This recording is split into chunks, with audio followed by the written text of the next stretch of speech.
धूपों में तपती ज़मीनों में सजदे, सफ़र में घोड़ों की ज़ीनों में सजदे, अलालत में सजदे, मुसीबत में सजदे। हुज़ूर अकरम सल्लल्लाहु ताला अलैहि वसल्लम ने इरशाद फरमाया, क़यामत के दिन सूरज बिल्कुल इंसान के सर पर होगा, इंसान के सर के ऊपर होगा। इंसान के सर और सूरज के दरमियान सिर्फ एक हाथ का फासला होगा। अब ज़रा गौर करें कि जहाँ तक मेरी आवाज़ जा रही है कि उस वक्त सूरज जो सैकड़ों साल दूरी पर है, इस वक्त जो सूरज सैकड़ों हज़ारों साल की मुसाफत पर है, इतना हमसे दूर है। अभी मई का महीना गुजरा है, जून का महीना चल रहा है, तो अभी सूरज चौथे आसमान पर है और चौथे आसमान से तीसरे आसमान तक 500 साल की मुसाफत का सफ़र है। फिर तीसरे आसमान का भी 500 साल की मुसाफत का सफ़र है। फिर तीसरे से दूसरे तक भी 500 साल की मुसाफत का वक्त है और दूसरे आसमान की जो मोटाई है, जो मुसाफत है, जो फासला है, वो 500 साल तक है। इसी तरीके से दूसरे से पहले तक और पहले का भी 500 साल तक मुसाफत है। फिर पहले आसमान से ज़मीन तक भी इतनी मुसाफत है। आप ज़रा गौर कीजिए, अंदाज़ा लगाइए कि सैकड़ों हज़ारों साल की मुसाफत सूरज और हमारे दरमियान है, ज़मीन के दरमियान है। और अभी जो सूरज चमक रहा है वो अपनी पुष्ट से चमक रहा है। सूरज की जो कमर है, सूरज की जो पुष्ट है, उससे रोशनी हमारे तक पहुंच रही है। तो उस सूरज की हरारत का ये आलम है, ये हालत है कि हम इस सूरज की गर्मी में बैठ नहीं सकते, जो सैकड़ों हजारों साल की मुसाफत के बराबर है। इतने दूर है सूरज, उसके बावजूद हम इस सूरज की जो रोशनी है, जो गर्मी है, जो तपिश है, जो उस सूरज की जो चमक है, जो चमक रहा है, उस चमक को हम बर्दाश्त नहीं कर सकते। अब ज़रा अंदाज़ा लगाइए कि आज सैकड़ों हज़ारों साल की मुसाफत जो सूरज और ज़मीन के दरमियान है, दरमियान में हाइल है, उसके बावजूद हम इस गर्मी को बर्दाश्त नहीं कर रहे। लेकिन कल जब बरोज़े क़यामत कायम होगी, सूरज इंसान के सर पर होगा। नबी करीम सल्लल्लाहु अलैहि वसल्लम ने इरशाद फरमाया, सूरज इंसान के सर पर होगा और इंसान के सर और सूरज के दरमियान सिर्फ एक हाथ का फासला होगा। जो दरमियानी फासला होगा वो एक हाथ का होगा। और उस वक़्त सूरज जो आज अपनी पीठ के साथ रोशन है, उस वक़्त सूरज अपने चेहरे के साथ रोशन होगा। आज सूरज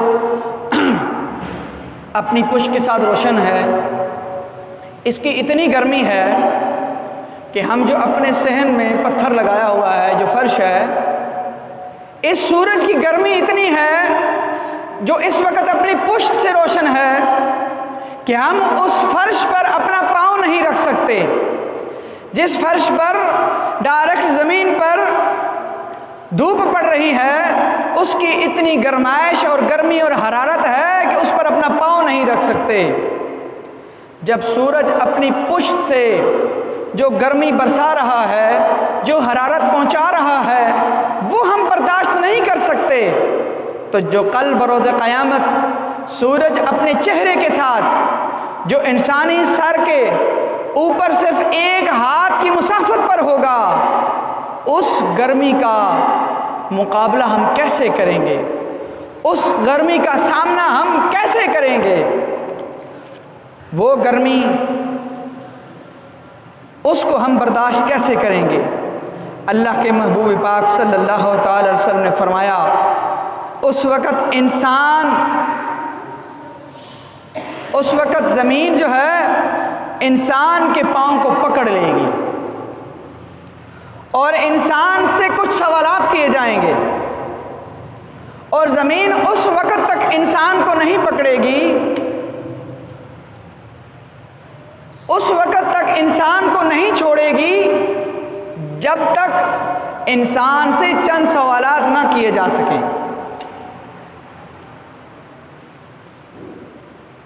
उस वक़्त तक ज़मीन नहीं छोड़ेगी, और सिर्फ सवालात करने तक नहीं, जब तक उन सवालात के इंसान सही जवाबात नहीं देगा, उस वक़्त तक ज़मीन इंसान के पाँव को नहीं छोड़ेगी। अब पहला सवाल किया जाएगा कि ऐ इंसान, बता तूने अपनी ज़िंदगी कहाँ गुजारी है, किस हालत में गुजारी है, किस तरह गुजारी है। इस वक़्त जो पूरी दुनिया के उलमाए कराम, मुफक्किरीन इकराम इस फ़िक्र में पड़े हुए हैं और इस बात पर ज़ोर दे रहे हैं और अपने खुतबा के अंदर इस बात का बड़े ज़ोर शोर से तज़किरा कर रहे हैं कि इस वक़्त उम्मत मुहम्मदी सल्लल्लाहु अलैहि वसल्लम बड़े नाजुक दौर से गुज़र रही है। इस वक़्त जो हमारी कौम है, जो मुश्किल घड़ी से गुज़र रही है, उसके हालात ठीक नहीं हैं, उम्मत परेशान है, मुफलिसी की ज़िंदगी गुजार रही है। तो मैं यहाँ पर ये कहूँगा, भाई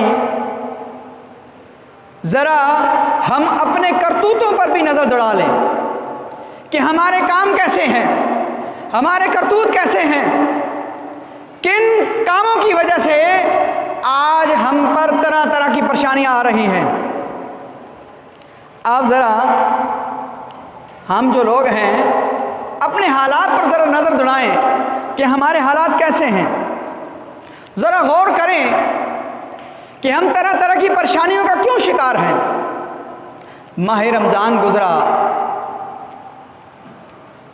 माह रमज़ान मुबारक की मुबारक सातें गुज़री और ईद उल फितर पढ़ी हमने। ईद उल फितर पढ़ने के बाद अचानक हमें क्या हो जाता है कि चारों सू थिएटरें खुल जाती हैं, सिनेमा हॉल खुल जाते हैं, और सितम ज़रीफ़ी देखें कि सारा रमज़ान का महीना इबादत करते रहे।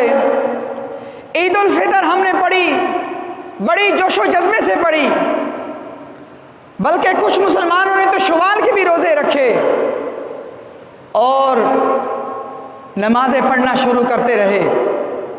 लेकिन सितम ज़रीफ़ी देखिए कि रमज़ान मुबारक की मुबारक सातें गुज़र गईं, हम नमाज़ें भी पढ़ते रहे, रोज़े भी रखते रहे, ज़कात अदा करने वाले ज़कात भी अदा करते रहे, सदका खैरात करने वाले सदका खैरात भी करते रहे। ईद उल फितर की मुबारक सातें भी नसीब हुई। लेकिन अचानक क्या हुआ कि ईद उल फितर क्या गुजरी, सारे गंदे अड्डे खुल गए, सारे सिनेमा हॉल खुल गए, और सितम ज़रीफ़ी देखिए कि वो सिनेमा हॉल जो रमज़ान मुबारक में वीरान पड़े थे, रमज़ान के बाद वो मुसलमानों से भर गए और वहाँ बैठने की जगह तक न रही। अब ऐसी कौम तबाह बर्बाद ना होगी तो और क्या होगा। ऐसी कौम पस्ती का शिकार होगी नहीं तो और क्या होगा। ऐसी कौम परेशानियों का शिकार ना होगी तो और क्या होगी। ऐसी कौम से रहमतें उठा ना ली जाएंगी तो और क्या होगा। बरकतें उठा ना ली जाएंगी तो और क्या होगा। यकीनन ऐसी कौम से अल्लाह अपनी रहमतें और बरकतें उठा लेता है। जो कौम रमज़ान मुबारक का मुबारक महीना मुबारक साथे भी पाए और रमज़ान के महीने में रोज़े भी रखे, नमाजें भी पढ़े, ईद उल फितर की मुबारक साथे भी पाए, लेकिन उसके बाद हराम कामों में लग जाए, ऐसी जगहों को आबाद करे जहां पर अल्लाह की नाफरमानियां होती हैं, तो फिर आप लोग तैयार हो जाएं, अल्लाह के अज़ाब के लिए तैयार हो जाएं। आज हर बंदा किसी न किसी परेशानी में मुब्तला है। अगर कोई कारोबारी बंदा है, कारोबार करने वाला है, तो वो भी परेशान है। अगर कोई बिजनेसमैन है, बड़ा बिजनेसमैन है, तो वो भी परेशान है। छोटा दुकानदार है तो वो भी परेशान है। कोई दिहाड़ीदार मजदूर बंदा है, वो भी परेशान है। सब परेशान हैं। भाई, इन परेशानियों की वजह क्या है? इन परेशानियों की वजह एक ही है, अल्लाह के फरमान से रूगर्दानी। अल्लाह ने जो यहाँ काम बताए हैं उनसे रूगर्दानी, उनसे मुंह फेर लेना है। ज़मीनों में सजदे, सफ़र में घोड़ों की ज़ीनों में सजदे, अलालत